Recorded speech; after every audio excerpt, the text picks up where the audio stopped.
말씀은 구약성경 신명기서 제11장 8절부터 15절까지의 말씀입니다.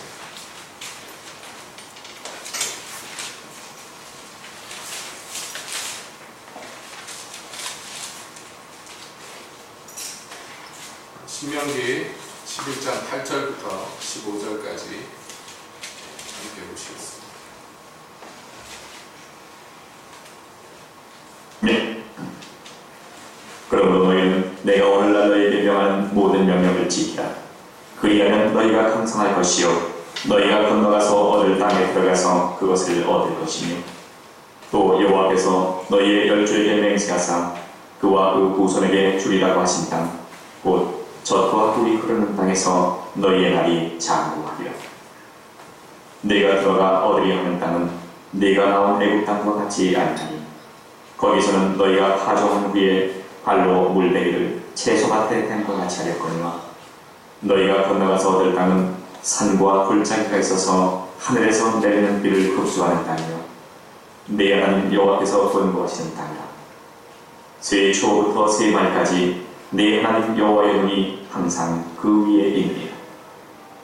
내가 오늘날 너희에게 명하는 나의 명령을 너희가 만일 청종하고 너희 하나님 여호와를 사랑하여 마음을 다하고 성품을 다하여 섬기면 여호와께서 너희 땅에 이른 비 늦은 비를 적당한 때에 내리시리니 너희가 곡식과 포도주와 기름을 얻을 것이요 또 육축을 위하여 들에 풀이 나게 하시리니 네가 먹고 배부를 것이라. 아멘. 하나님, 이 시간에 주님의 말씀 듣기를 원합니다. 주 오셔서 저희에게 말씀해 주시옵소서. 예수님의 이름으로 기도합니다. 네. 한 주간 평안하셨습니까? 오늘 우리가 신명기의 한 대목을 함께 보았습니다. 여러 차례 말씀드렸거니와 신명기는 먼 옛날에 이집트, 우리 성경에는 애굽이라고 되어 있죠. 이집트의 오랜 세월, 300년 이상 종노릇하던 그 이스라엘 민족을 하나님께서 모세를 보내셔서 구원하셨습니다. 그래서 그들을 그 종되었던 땅에서 끄집어내서 그래서 약속하셨던 가나안 땅을 그들에게 영토로 주시는데 그 가나안까지 가는 과정이요 40년이 걸렸어요. 그 과정이 광야라고 해서 쉽게 얘기하면 우리가 요즘에 흔히 생각하는 그 사막과 같은 지역을 40년 동안 횡단하게 하시고 그래서 그 민족이 가나안 땅에 들어가게 하십니다.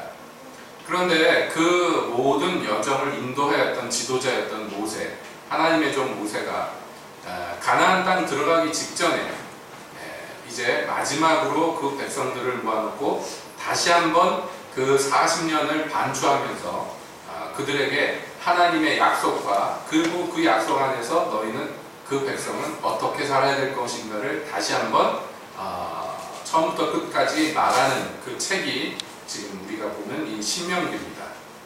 그래서 이 신명기의 한 대목을 보았지만 모세는 이제 곧 가나안 땅에 들어가서 그 하나님이 주시는 땅, 젖과 꿀이 흐르는 그 복된 땅에서 살아가야 될 사람들에게 어떤 이야기를 합니다. 자, 그런데 이 애굽에서 나오고, 그래서 출애굽이라고 그러죠. 애굽에서 나오고 또 광야를 거쳐서 가나안 땅에 들어가는 이 모든 이스라엘 민족의 역사는 실제로 있었던 어떤 사건들입니다. 또 한편 이 역사가 성경에 기록된 것은 우리에게 단지 과거에 있었던 역사로서의 자료를 주기 위해서 기록된 것만이 아닙니다. 이것은 오늘날 저와 여러분, 즉 이 죄된 세상에서 종노릇하던 마귀의 종노릇하던 저와 여러분들을 하나님께서 예수 그리스도로 말미암아 끄집어내시고 그래서 마침내 하나님 나라에 들어가게 하시는 그 여정을 영적으로 비유로 우리에게 설명해주는 아주 좋은 내용이 바로 이 출애굽 사건인 것입니다. 그러므로 우리에게 이 영적으로 일어나는 일들에 대해서 출애굽 사건을 보면서 비추어서 우리의 형편을 이해하고 우리의 나아갈 바를 또한 깨달아 알 수 있는 것이죠. 자, 그렇기 때문에 이스라엘 백성들에게 모세를 통해서 주신 이 하나님의 말씀은 곧 오늘 사는 저와 여러분들에게도 바로 적용할 수 있는 말씀인 것입니다. 이제 이스라엘 백성들에게 마지막으로 간구하면서 뭐냐면 너희가 가서 그 하나님이 약속한 땅을 하나님이 주실 때에 그 젖과 꿀이 흐르는 그 땅에 들어가서 이제 하나님을 섬기면서 장구하게 살아야 되는데, 그러면서 그 땅에 대해서 설명합니다. 그 땅은 먼저 너희가 전에 살던 그 애굽과 같지 않다 이렇게 얘기해요. 여러분, 이집트라는 나라는 뭐 지금도 있죠. 이집트라는 나라가 있지만은 과거에 이집트가 가장 유명했던 것은 무엇이냐면요, 많은 그 소출을 내는 땅입니다.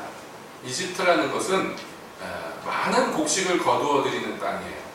그래서 로마 제국이 당시 세계를 막 점령할 때 말이죠, 그때 누가 이집트를 소유했느냐, 이것이 굉장히 중요한, 권력의 향방을 나누는 굉장히 중요한 일이었습니다. 왜냐하면 로마에 있는 그 많은 사람들과 많은 군인들과 이런 사람들을 먹이는 대부분의 식량이 이 이집트 땅에서 나왔기 때문에 그렇습니다. 그래서 이집트를 로마가 점령했는데, 로마가 점령했지만 로마에 누가 그 이집트 땅에서 권력을 행사하느냐에 따라서 이 로마의 그 주권자가 누구냐가 왔다 갔다 하는 거예요. 그래서 여러분 뭐 그런 얘기 많이 들어보셨죠. 뭐 클레오파트라니 이런 얘기 들어보셨잖아요. 이집트의 마지막 여왕인데, 이 여왕이 이 줄타기를, 외교를 가지고 많이 했단 말이에요.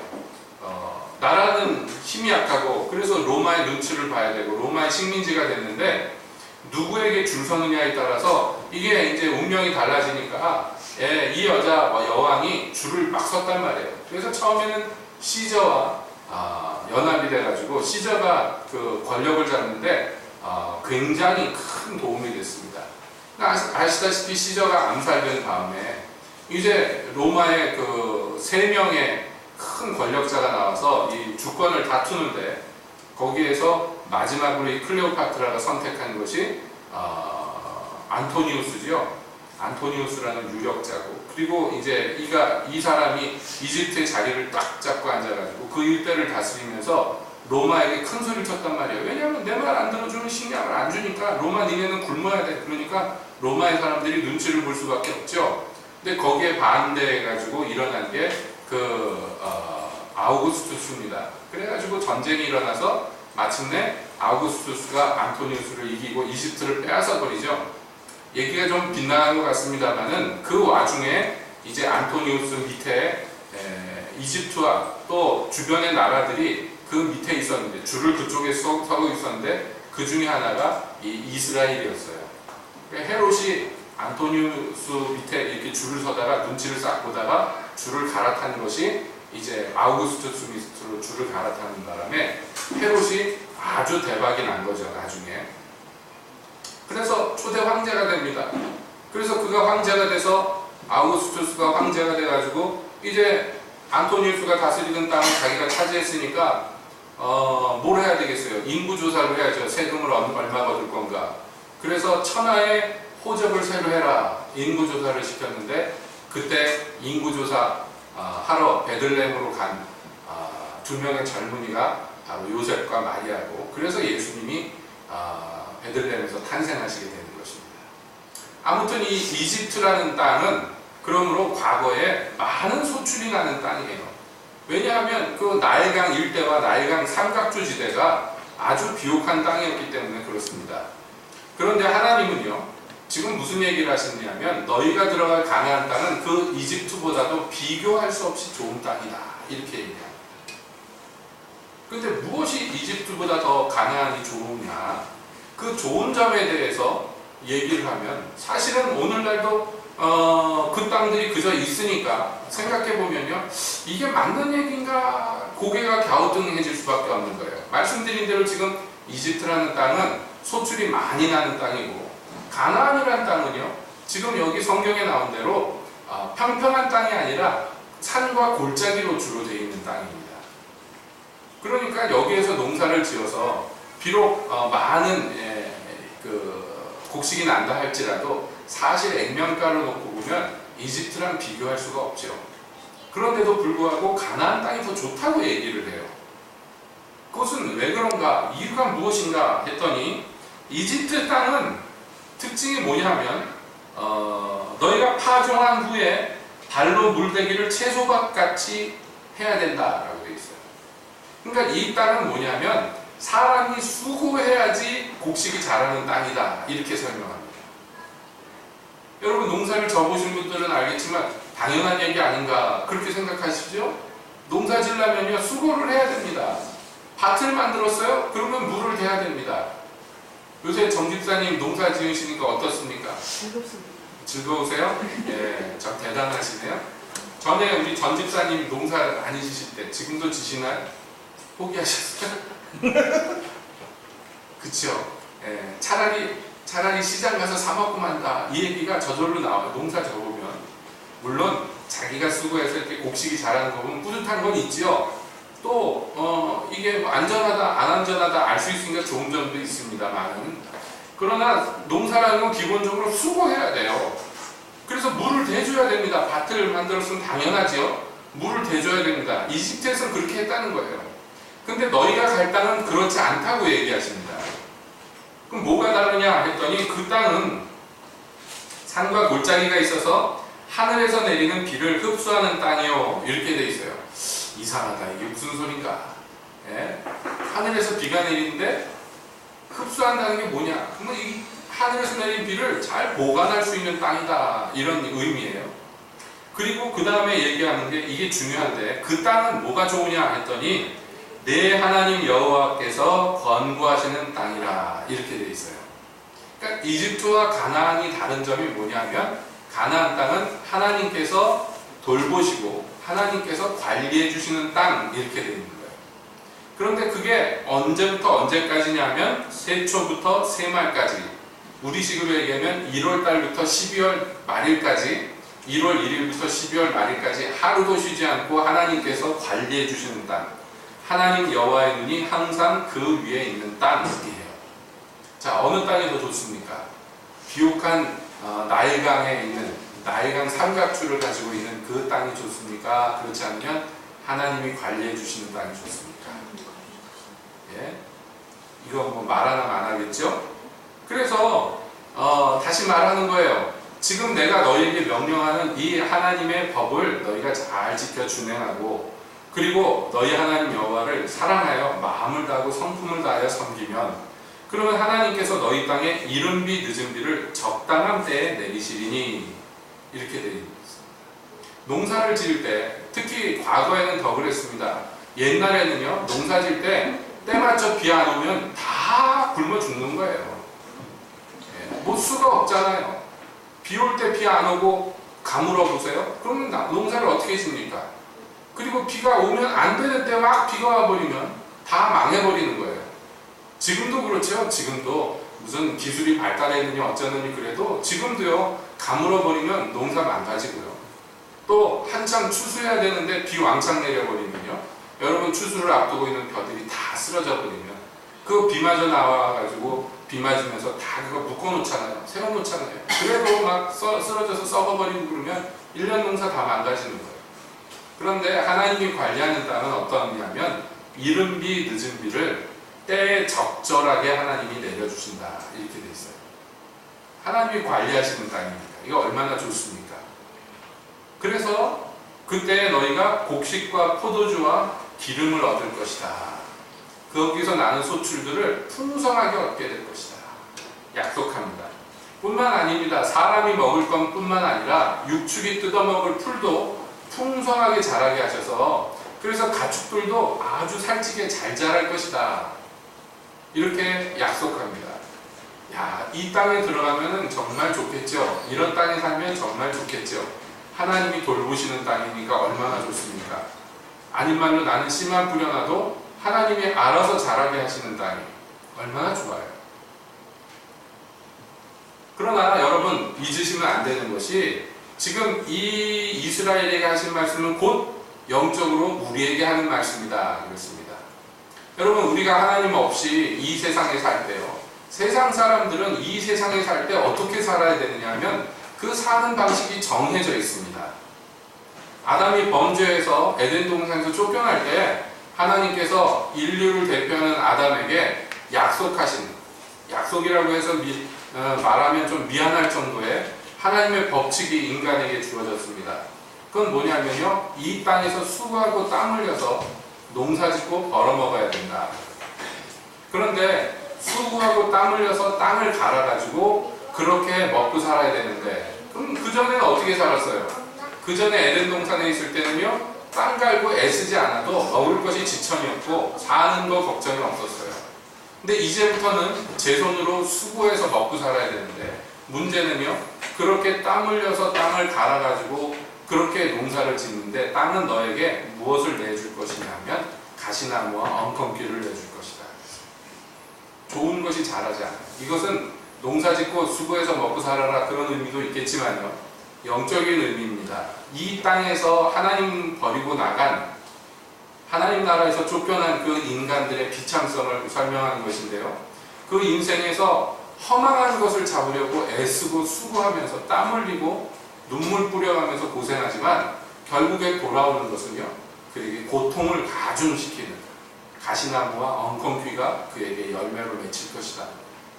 이게 타락한 인간들의 인생에 약속된 것입니다. 이 저주는 지금까지도 끊어지지 않고 인생 가운데서 계속 역사해서 하나님 없는 인생들, 여러분 예수 믿기 전에 살아왔던 거 한번 생각해 보세요.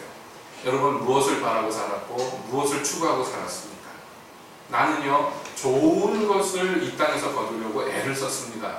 그런데 좋은 열매를, 아름다운 열매를, 맛있는 열매를 따려고 했는데 그 달콤한 열매 대신에 항상 내게 돌아오는 것은요, 고통과 고통이었어요. 고통에 고통이 더해지는 가시나무와 엉겅퀴가 나에게 열매로 돌아왔습니다. 여러분은 어떻게 사셨습니까? 예수님 만나기 전에 여러분의 인생은 어떠했습니까? 그것은 애굽에서의 삶과 비견할 수 있습니다. 애굽에서는요, 씨를 뿌리고 물을 대느라고 수고해야 됩니다. 발로 물을 댄다, 여러 의미가 있지만은 쉽게 생각해 봅시다. 여러분 요즘에도 있나 모르겠는데 과거에 보면요, 그 수로를 뚫어놓고 거기에서 이제 밭에 물댈 때 이렇게 발로 물대는 거, 그거 뭐라고 그러죠? 계단 오르락가는 것처럼 계속 발로 밟아야지 물을 퍼올리는 게 있어요. 지금도 연전 같은 데 가면 그런 거 하는 거 있는지 모르겠어요. 과거에 있었는데. 그래서 물을 갖다 퍼올려야 돼요. 수고하고 애써야지 간신히 밭에다 물을 댈 수 있습니다. 애써야 돼요. 물 대는 게 제일 힘듭니다. 거기다가 그렇게 한다고 해서 곡식이 잘 자란다는 보장도 없어요. 수고하고 애쓰는 것이, 땀 흘려서 고생하는 거예요. 그런데 그 결과가 나에게 만족을 주느냐? 세상에서의 모든 수고가요, 사람에게 만족을 주지 못합니다. 그렇기 때문에 우리의 인생은 만족이라는 것을 경험하지 못하고 사는 거예요. 그런데 여기에서 이제 하나님의 나라로 옮기면은 전혀 얘기가 달라집니다. 그 나라는 어떤 나라입니까? 그 나라는 영적으로 육적으로 하나님께서 돌보시는 나라예요. 우리가 옮겨진 땅은요, 하나님이 다스리는 땅이에요. 문자 그대로 하나님이 다스리는 땅이에요.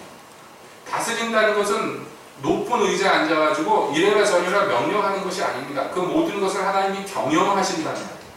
관리하시고 돌보시고 필요를 채우시고 적절하게 이른 비와 늦은 비를 주십니다. 영적으로 육적으로 말이에요. 이것이 우리에게 약속된 것이에요. 세상 사람들은 알지 못하지만 우리에게는 이 큰 약속이 영적으로 육적으로 다 주어졌습니다. 그러니까 이 사람들은, 하나님의 나라로 옮긴 사람들은 세상 사람들과 사는 방식이 달라져요. 세상 사람들은 근심하고 걱정하고 비가 오는가 안 오는가 살피면서 물이 어디 있는가 그걸 떠다가 어떻게든지 밭에다 물 주려고 애를 쓰고 그렇게 살아야 돼요. 아득바득 살아야 돼요.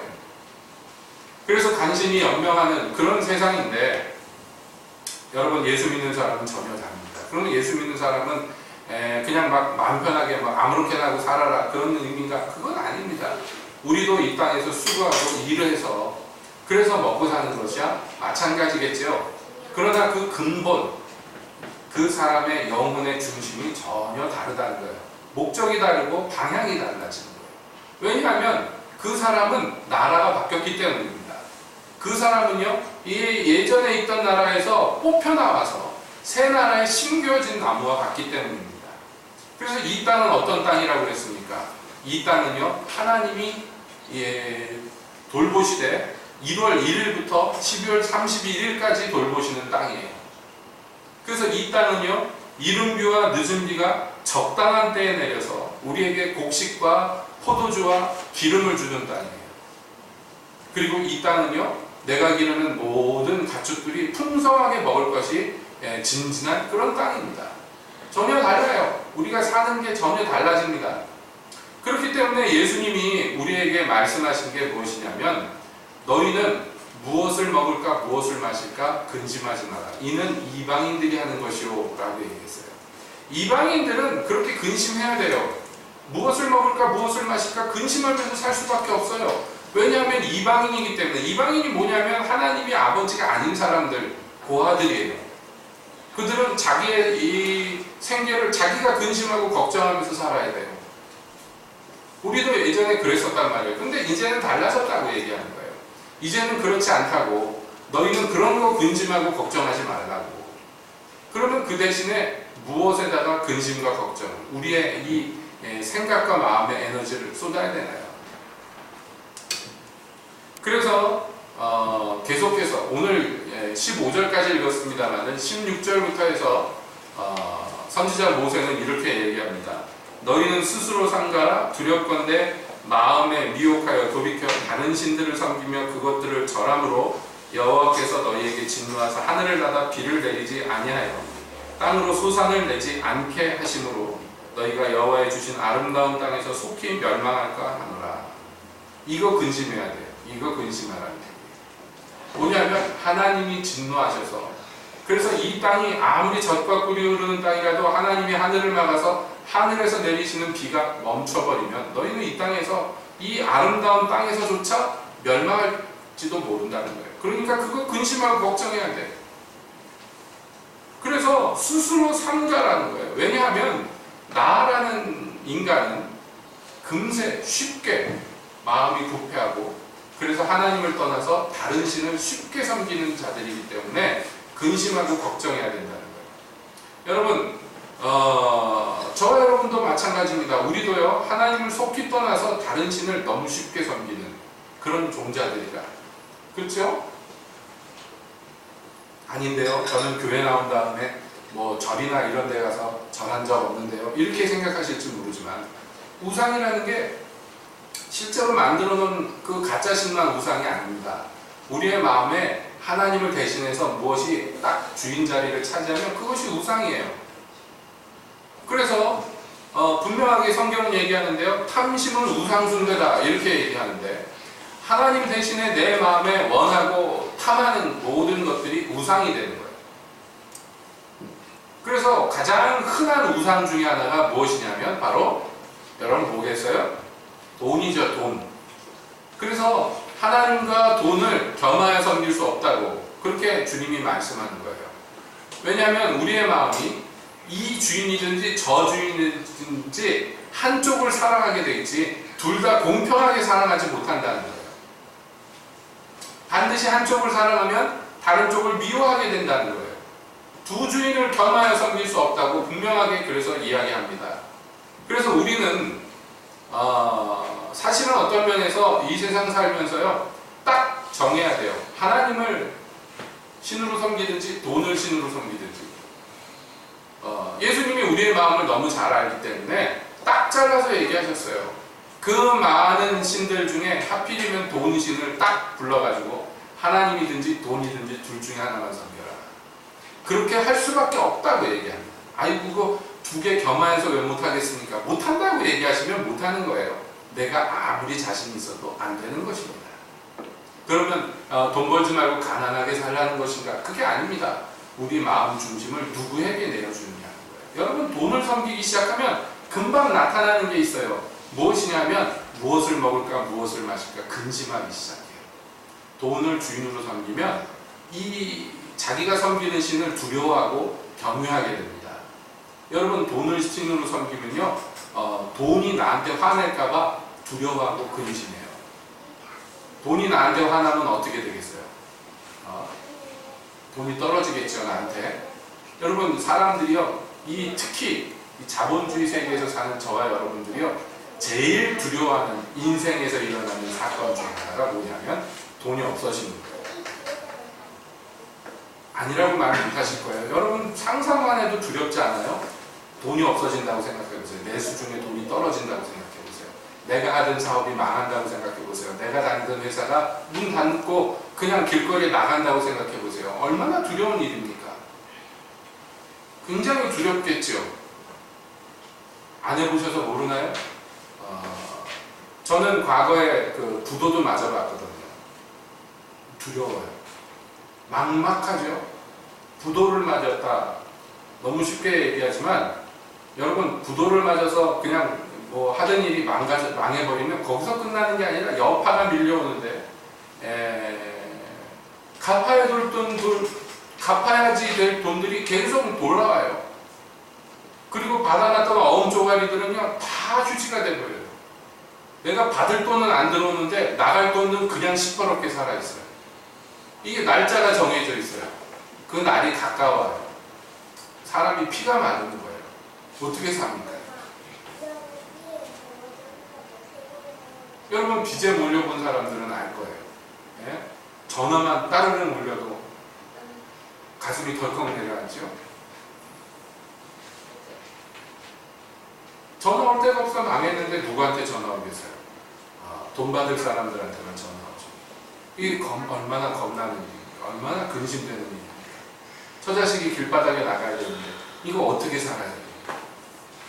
정말로 무서운 일이에요. 그래서 이 근심과 두려움에 휩싸인 사람들은 그래서 그 인생이 금방 망가져 버립니다.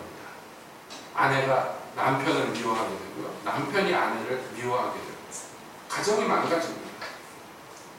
어려울수록 서로 똘똘 뭉쳐야 되는데 돈에 대한 두려움으로 가득 찬 사람들은요 오히려 상대방을 비난하고 무너지기가 너무나 쉬워요. 돈으로 묶인 그런 관계이기 때문입니다. 그 신에게 버림받은 신도들은 살 길이 없어집니다. 여러분, 돈만 신이 아닙니다. 자기가 추구하는 것들, 이게 떨어져 버리면 사람이 살 재미가 없고 인생에 즐거움이 없어지는 거예요. 어떤 분이 예전에 라디오에서 들었는데 그 국회의원을 하다가 그 다음에 국회의원에서 떨어지면요 세상 살기가 싫대. 국회의원 하던 분이 그 얘기를 하더라고요. 국회의원이 딱 되면은 집 앞에 경찰초소가 생긴대요. 그 국회의원만 누릴 수 있는 특권이 몇백 가지인데 자꾸 만들죠. 국회의원들이 법을 자꾸 만들어서 특혜를 많이 만들어 놓잖아요. 그것을 몇 년 누리다가 여러분 생각해 보세요. 내가 지방에 가야 되겠다. KTX 아무 때나 가도 표가 있어요. 비행기 타야 된다. 예약할 필요 없어요. 아무 때나 가도 표를 줘야 돼. 국회의원이면. 누리는 게 너무 많아요. 그런 거 몇 년 동안 누리면서 특권을 누리면서 살다가요. 국회의원이 딱 떨어져 버리면 집 앞에 있는 초소가 바로 철거가 되고 경찰들이 다 철수해버리고 다 제 돈 내고 타야 되고 제 발로 걸어 다녀야 되고 그러면 그 상실감이 이루 말할 수가 없어요. 사람들이 의원님 그러다가 그다음부터 아무개씩 그러면요 막 모욕당한 것 같고 기분 나빠가지고 시금벌떡 한대요. 그러니까 어떻게든지 다시 한번 그 자리에 가려고 별짓을 다 하는 자기가 그렇게 되더라 그런 얘기를 합니다. 그럴 수 있겠다. 왜냐하면 그게 그 사람한테 신이니까요. 여러분 뭐 그렇게 큼지막한 이벤트만 신이 아닙니다. 소소한 서민들에게도 작은 신들이 마음에 들어가서 내가 꼭 갖고 싶은 거, 내가 꼭 이루고 싶은 거 이런 것들이 우리에게 헛된 소망을 주고 헛된 목표를 줍니다. 여러분 이것은 말하자면 애굽에서의 삶이에요.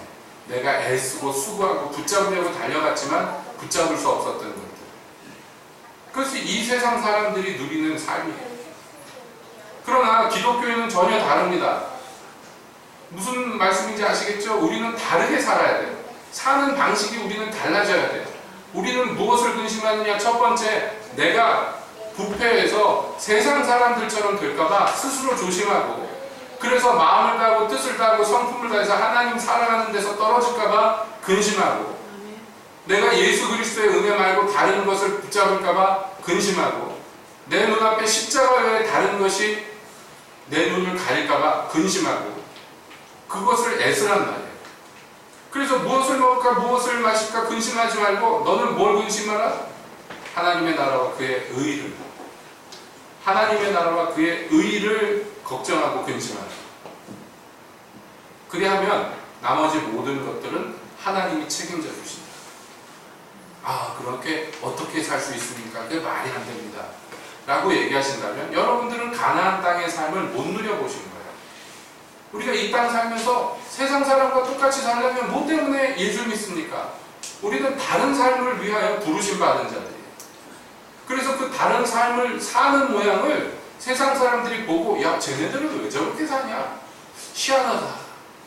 그러다가 와서 물어보는 거예요. 우리의 가진 소망의 이유에 대해서, 물어보는 것에 대해서 대답할 말을 온유한 마음으로 준비하라고 우리에게 주님은 말씀하는 것이에요. 아, 내가 여러분과 다르게 사는 것은 이유가 이런 것입니다. 우리에게는 하나님이 아버지가 되셨기 때문에 그분이 이른 비와 늦은 비를 가장 좋은 때, 나는 언제 필요한지 모르고 내 생각은 이때가 필요한 때인데 라고 생각해도 하나님이 더 잘 알지 내가 더 잘 알겠어요? 그러니까 하나님이 가장 좋은 때 그것을 내려주십니다. 그래서 나는 그런 것들로 근심하지 않고 다른 것들을 걱정하면서 사는 사람입니다 라고 온유한 가운데 대답할 말을 준비할 수 있는 간증거리가 있는 삶을 살아야 된다. 그러기 위해서요, 여러분 자기 자신을 삼가야 돼요. 뿐만 아니에요. 그 다음에 뭘 하냐면, 이러므로 너희는 나의 이 말을 너희 마음과 뜻에 두고 또 그것으로 너희 손목에 매어 기호를 삼고 너희 미간에 붙여 표를 삼으며. 여러분 이게 그 6장에서도 신명기 6장에서도 한번 나왔던 말씀을 똑같이 하는 건데, 이게 뭐냐면 이 삶의 전부가, 이 사람의 삶의 전부가 시작부터 끝까지가 뭐로 구성되어 있냐면 하나님의 말씀으로 구성되어 있는 삶이에요. 이 삶이라는 것은. 이것도 유대인들은요 문자적으로 지킵니다. 문자적으로 지켜서 진짜 이 옷에다가 그 율법들을 수를 봐가지고 소매에다가 매라 그랬더니 소매를 길게 해서 거기다가 옷에다 전부 율법을 수를 놨어요. 이마에 표를 둬라 그랬더니 조그만 그 상자 안에다가 율법을 적은 두루마리를 집어넣은 것을 이마에다가 진짜 붙이고 다녔어요. 그래서 그거 주님이 야단쳤잖아요. 경문을 길게 차고 막 그러는 거, 그게 하나님 뜻이 아니라는 거예요. 그건 문자적으로만 해서 되는 게 아니에요. 문자적으로도 해야 되겠지도 모르지만 이 주님의 말씀은 뭐냐면 내 생각과 뜻과 바라보는 모든 것들이 하나님의 말씀으로 구성되게 하라는 거예요. 누가 이 땅에서 누가 하나님의 자녀처럼 살고 누가 가나안 땅의 백성처럼 살게 되느냐 하면, 바로 하나님의 말씀에 뿌리를 둔 사람만이 그렇게 살 수 있습니다. 내가 결단해서 되는 거 아니에요. 내가 결심해서 세상 사람들과 다르게 살아야지 그런다고 됩니까? 그걸로 안 됩니다. 그냥 마음과 생각과 뜻이 온통 하나님의 말씀으로 붙잡혀 있어야 돼요. 우리의 신앙의 모든 뿌리가 하나님의 말씀에 뿌리가 박혀 있어야 돼요. 예수 그리스도의 복음에 뿌리가 박혀 있어야 돼요. 그렇지 않은 사람은요, 보통 때는 멀쩡해요. 잘 신앙생활하는 것 같아요. 언제 이게 드러나느냐 하면 큰 비가 오고 창수가 날 때 이게 드러나요. 어디에다가 기초를 세워놓고 집을 지었는지가 바로 드러납니다. 평소에는 이상이 없어요. 그런데 큰 비가 오는 날 그것이 드러납니다. 그의 기초가 어디에 있었는지가 바로 드러나요. 나의 이 말을 듣고 순종하며 지키는 자는 마치 반석 위에 기초를 두고 집을 짓는 자와 같다. 주님께서 말씀하셨어요. 그러나 나의 말을 듣고도 거기에 그것을 순종하지 않는 자들은 모래에다가 기초를 두고 집을 짓는 자와 같다고 주님이 분명히 말씀했습니다.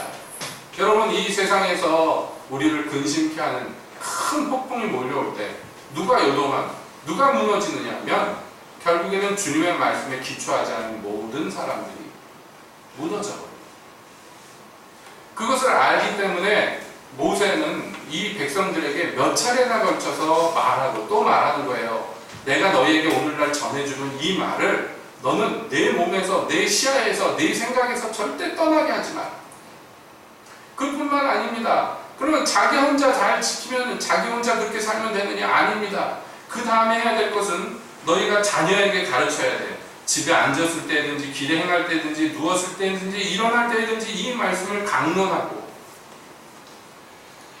자녀들에게 가르치라는 거예요. 이것은 육적인 자녀들뿐만 아닙니다. 영적인 자녀들 모든 사람들에게 기회 되는 대로 누웠든지 일어났든지 돌아다닐 때든지 상관없이 이것을 풀어서 설명하고 가르치는 강론하는 사람이 돼야 된다고 얘기해요. 목사님만 강론하는 거 아니에요. 여러분 모든 기독교인들은 하나님의 말씀을 가르칠 수 있는 사람들이 돼야 돼요. 때가 오래됐으므로 모든 사람이 선생이 돼야 됩니다. 이것은 성경에서의 아주 근본적인 가르침이에요. 평생 교회 다녔는데 복음에 대해서 모르고 설명도 안 되고 이거 누구에게 가르칠 수도 없다면 여러분 그것은 직무유기입니다. 성도로서 직무유기예요. 우리가 받은 바 진리를요 내가 먹어서 소화시키면은 그것을 다른 사람들에게도 나눠줄 수가 있게 돼요. 그러나 오른쪽 귀로 들었고 왼쪽 귀로 나가게 그렇게 살았다면요 여러분은 아무것도 가르칠 것이 없는 텅텅 빈 사람입니다.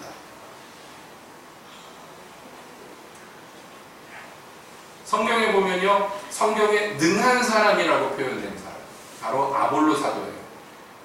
아볼로가 고린도 지방에 와서 복음을 전하는데 성경에 능한 사람이라 구약을 가지고 유대인과 싸워서 계속 이겨요. 성경에 아주 능수능란한 사람이에요.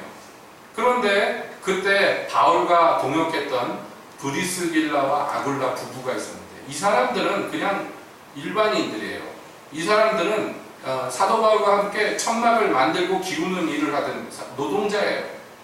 근데 이 사람들이 보니까 아볼로가 성경에 능하고 잘 말하는데 보니까 복음을 다 몰라. 그래서 아볼로를 데려다가 성경을 가르칩니다. 브리스길라와 아굴라가요.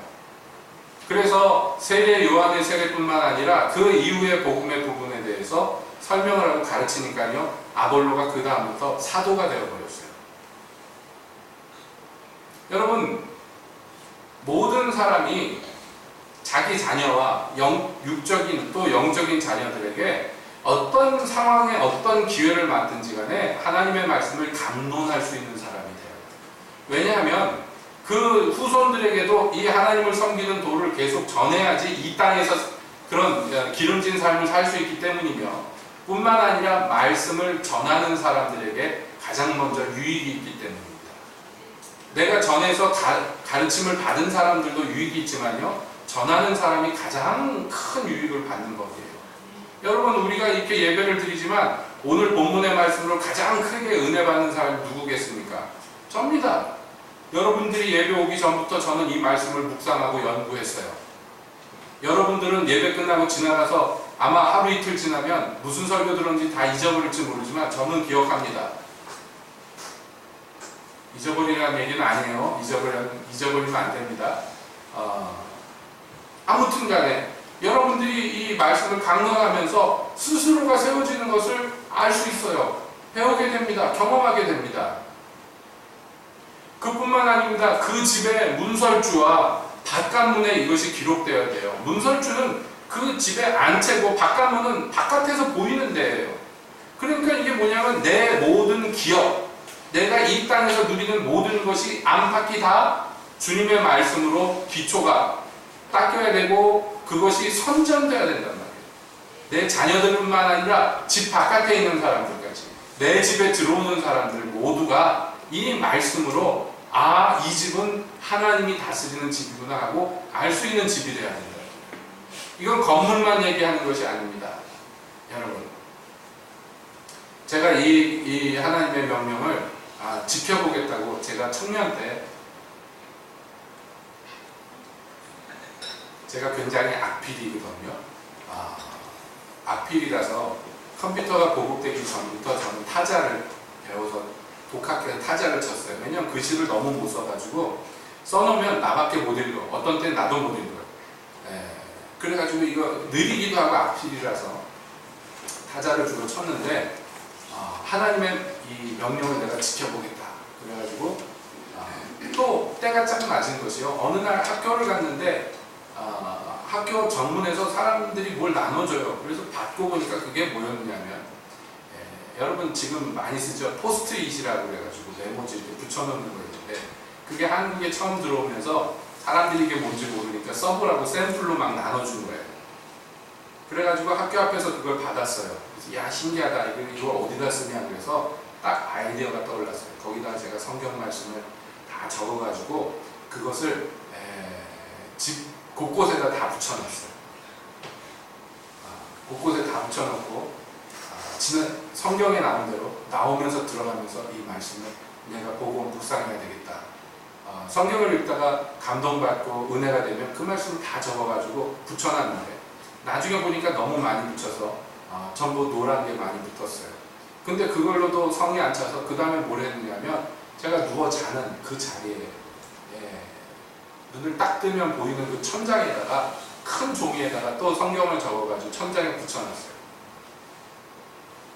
그리고 살았는데 그리고 얼마 지나서 저희 아버지가 대노하시고 그걸 다 뜯어버렸어요. 이 무슨 귀신 딱지 나오는 집처럼 해놨네.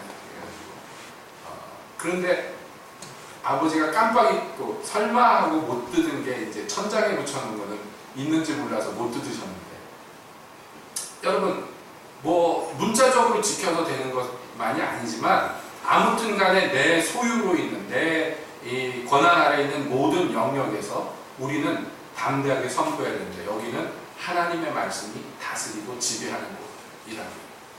이것을 주님께서 명령하십니다. 그러면 여호와께서 내게 주시는 이 땅에서 너희와 너희 자녀의 날이 많아 하늘이 땅을 덮는 날의 장구함 같을 것이라 주님은 약속하는 거예요.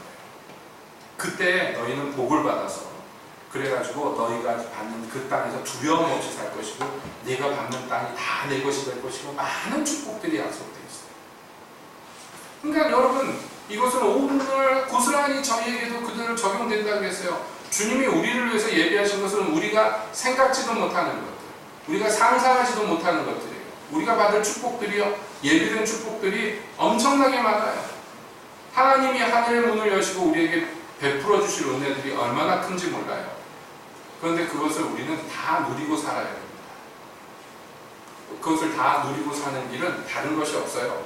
믿음으로 주님을 의지하고 무엇을 먹을까 무엇을 마실까 하는 애굽 사람들의 근심 걱정에서 이제 떠나서 어떻게 하면 하나님의 말씀으로 내가 굳세게 설 수 있을 것인가, 어떻게 하면 내 자녀들이 하나님의 말씀 가운데 굳세게 설 수 있을 것인가, 어떻게 하면 내 집이 주님의 말씀에 다스림을 받을 것인가, 그래서 어떻게 하면 내가 마음을 다하고 뜻을 다하고 성품을 다하여 여호와 하나님만 사랑할 수 있을 것인가. 여러분 이것을 힘쓰고 애쓰는 것입니다. 이게 주님의 나라와 주님의 의를 세우는 것입니다. 우리는 먼저 그것을 구해야 됩니다. 그러면 분명히 아십시오. 나머지 모든 것들은 하나님이 채워주십니다. 세상 사람과 다른 삶, 주님이 채워주시는 삶을 누리면서 과연 하나님이 살아계시다 하는 증거로서의 여러분의 삶이 되시기를 예수님의 이름으로 축복드립니다. 기도하겠습니다.